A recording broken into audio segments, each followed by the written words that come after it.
Merhaba, bugün sushi yapıyorum ama bu lokantalarda yediğiniz gibi profesyonel sushiler değil, benim adaptasyonum olan ev yapımı sushiler olacak.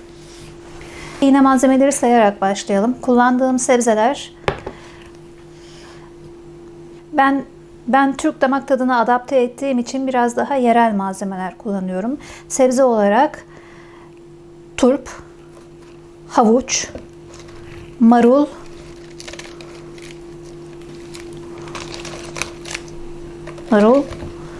ve salatalık. Bunlara bugün ek olarak avokado ekledim.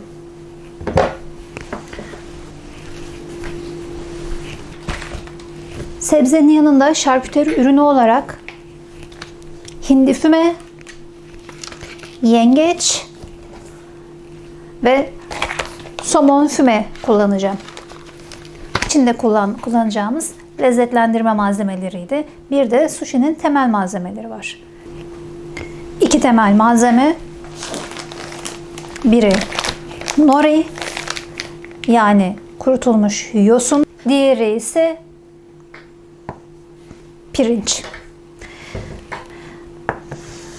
Sushi pirinci yerine ithal pilavlı pirinç kullanıyorum. Küçük taneli, hafif nişastalı bir pirinç bu. Bunu kullanmamızın temel nedeni de yosun yapraklarının üzerine yerleştirdiğimizde ne lapa haline geliyor ne de tane tane kalıyor. Tam istediğimiz gibi yarı lapa, tam istediğimiz kıvamda oluyor. O zaman pilavı pişirmekle işe başlayalım. Malzemeleri birlikte tartacağız. Tartıyı açıp dara alıyorum. Ben bir su bardağı kadar pirinç kullanacağım. Bakalım kaç gram geliyormuş. 235 gram geldi. Yani 200-250 gram arası pirinç bizim tarifimiz için yeterli şu anda. Bunu doğrudan tencerenin içine yerleştiriyorum.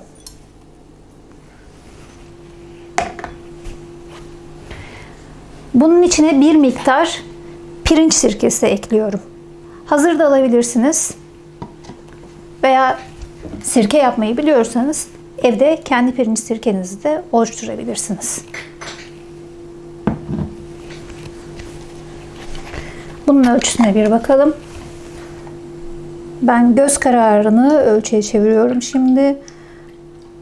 Bu kadarı yeterli. 40 gram. Benim yaptığım sirkeye gerek kalmadı. Bunu da doğrudan içine ekliyorum pirincin. Bir su bardağına 40 gram kadar sirke koyduk. Yine bir 40 gram kadar zeytinyağı koyalım. Pirinç sirkesi kadar. Fazla olmasın, pilav yapmıyoruz. Sadece yapışmasını engellesin yeter. Çok hafif. Şöyle bir çay kaşığı kadar tuz koyalım. Ki fazla tuzlu yapmayacağım bunu. Çünkü soyayla tüketeceğiz ve soyada da yoğun ölçüde tuz var. Şimdi su ekleyelim.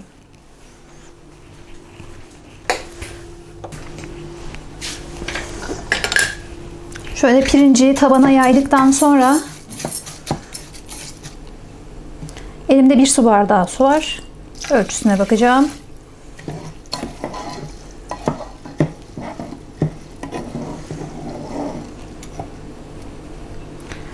Yeterli değil. Bir yarım su bardağı daha su ekleyelim.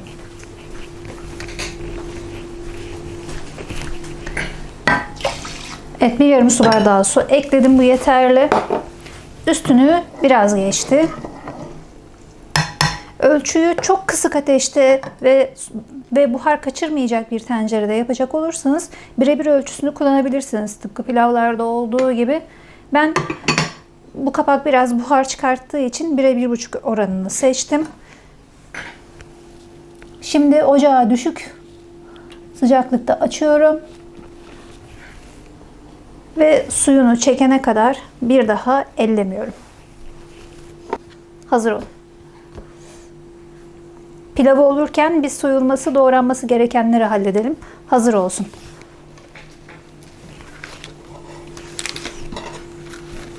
Şöyle Marulun sert taraflarını alıyorum, atıyorum.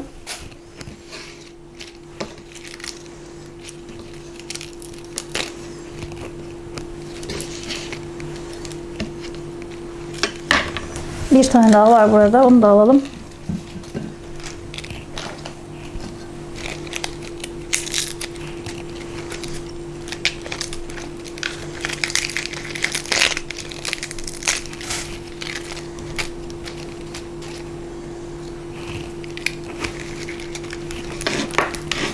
Ve ince ince jülyen doğruyorum. Olabildiğince ince.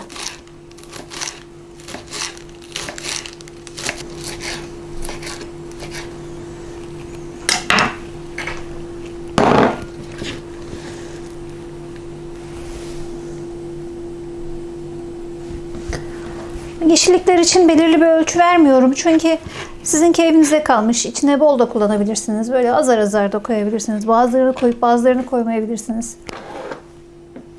Şöyle dizmeye devam edelim. Havuçları soyalım. 3 tane havuç bizim için yeterli. Malzemelerin fazla gelmesinden endişelenmeyin. Sonrasında çok güzel bir Sezar salata da yapabilirsiniz kalanlardan. Havuçları soyduktan sonra ince şeritlere ayıracağım. Ama ben bunu bıçakla değil, böyle bir soyma aletiyle yapacağım.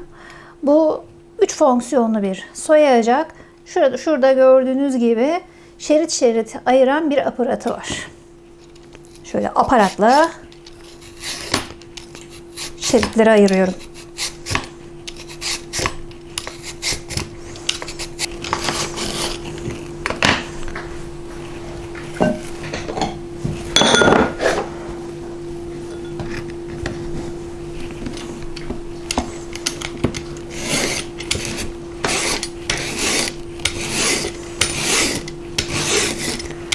Evet, şerit şerit doğradığım havuçları da şöyle bir kaseye yerleştiriyorum.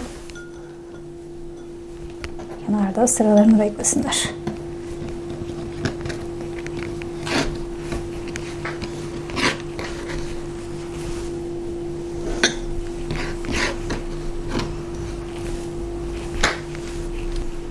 Aynı şekilde hiç kabuklarını soymadan salatalıkları da şerit haline getiriyorum.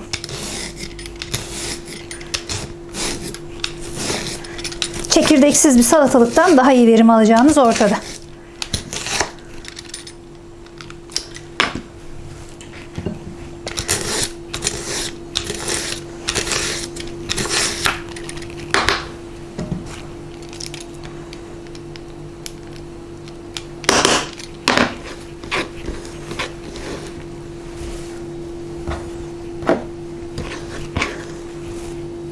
Yeterince salatalığı şerit haline getirdikten sonra turplara geçelim.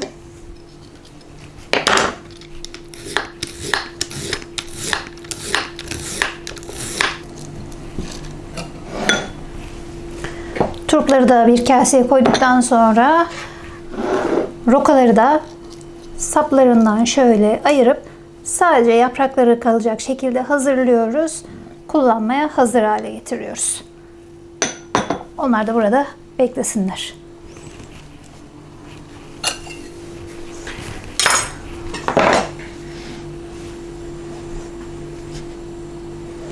Geriye avokado kaldı. Avokadoyu da ayıklayalım.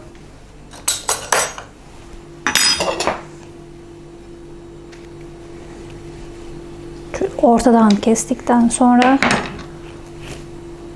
çeviriyoruz.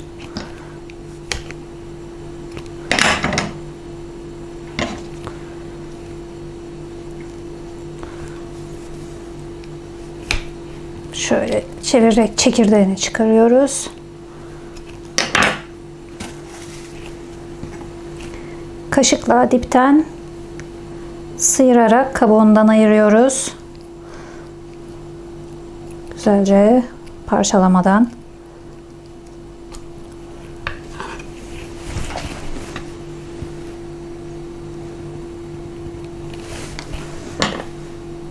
Şimdi diğeri.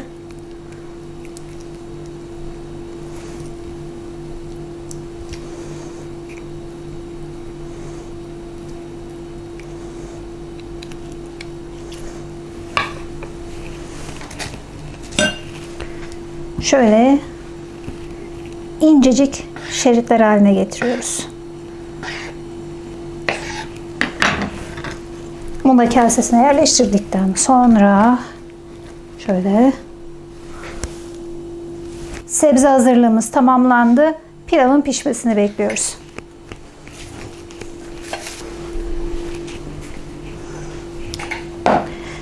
Pilavın pişmesini beklerken size avokado çekirdeğini nasıl çimlendireceğinizi anlatayım. Hazır elimizde bir tane var. Avokado çekirdeğinin uç tarafına şöyle kürdan saplıyoruz.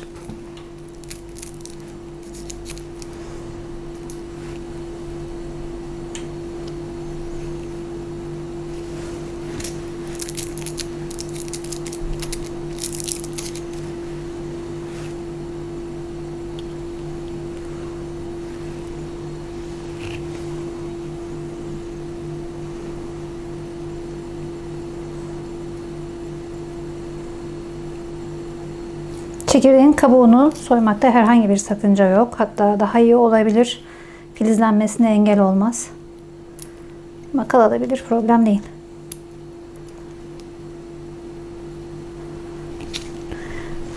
Bunu bir bardağın içine alt tarafına su değecek şekilde yerleştiriyoruz. Koyalım.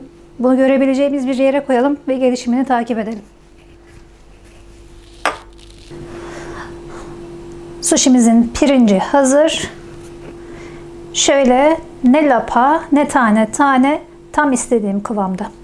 Soğuması için bir kaseye koydum. Şimdi kenara alıyorum onu.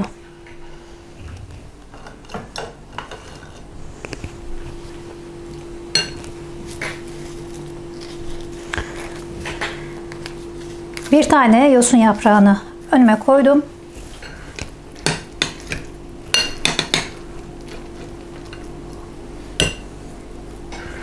İnce bir tabaka halinde pilavı üzerine yayıyorum.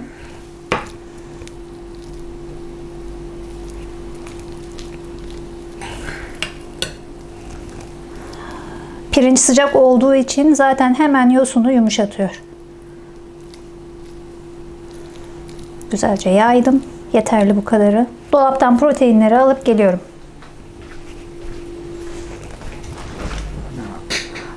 Burada somon füme ve hindi füme var. Şurada ton balığı konservesi. Burada da istakoz. Şöyle avokadolu bir taneden başlayalım.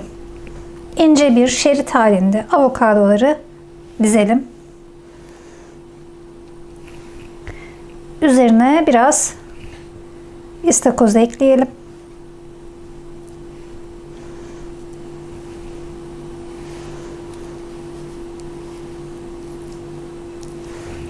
Biraz havuç.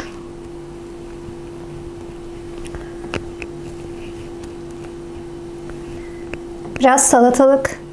İç malzemesi tamamen sizin isteğinize bağlı. Ne yemek istiyorsanız ondan koyun. Birer tane de roka koyup bunu tamam. Şöyle parmakları yerleştirip içine şöyle elinizi şöyle yerleştirip çeke çeke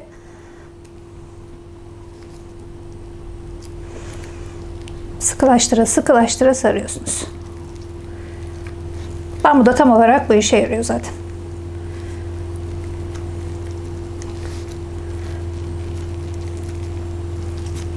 Fazlalığını alalım. Başlarda zorlanabilirsiniz. Denemeye devam edin. Eninde sonunda gayet güzel sarmaya başlayacaksınız. Şöyle bir fileto bıçağı alıyorum. Sonrasında bu uzun ve keskin bu bıçağı tercih etmemizin nedeni sushi'yi tek hamlede kesmemiz gerekmesi. Bıçağın gerisinden başlıyoruz ve çekiyoruz. Tek hamlede kesiyoruz. Eğer birden fazla hamlede keserseniz sushi ezilir.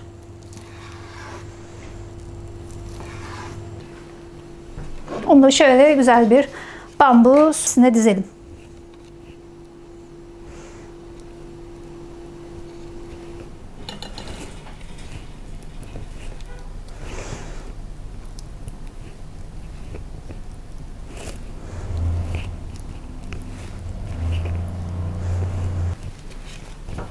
Bir tane de somon fümeli yapalım.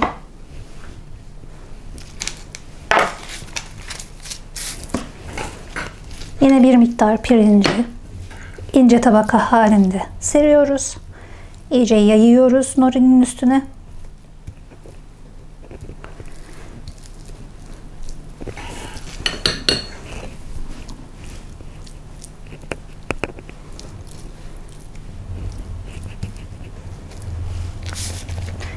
En uç tarafa sermediğime dikkat edin. Orayı boş bırakıyorum ki ucundan taşmasın malzeme.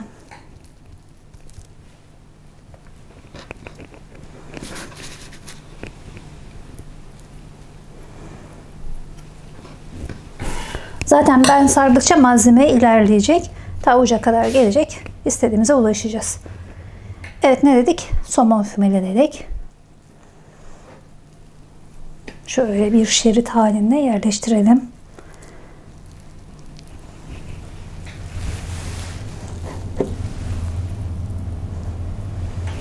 Üzerine biraz marul, havuç ve salatalık. Bunlar yeterli. Aynı şekilde güzelce saralım.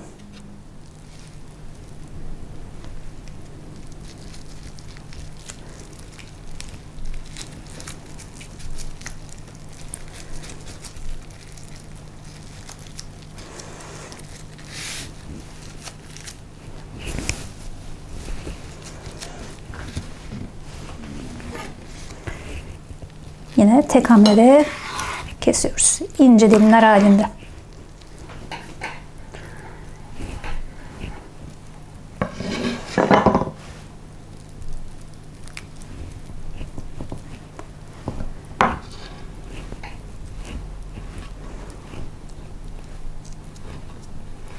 İşte 2 çeşit malzemeyle sunumu da harika görünen sushi hazırladım bile. Geriye kalan malzemeyi siz istediğiniz gibi keyfinize göre hazırlamaya devam edebilirsiniz.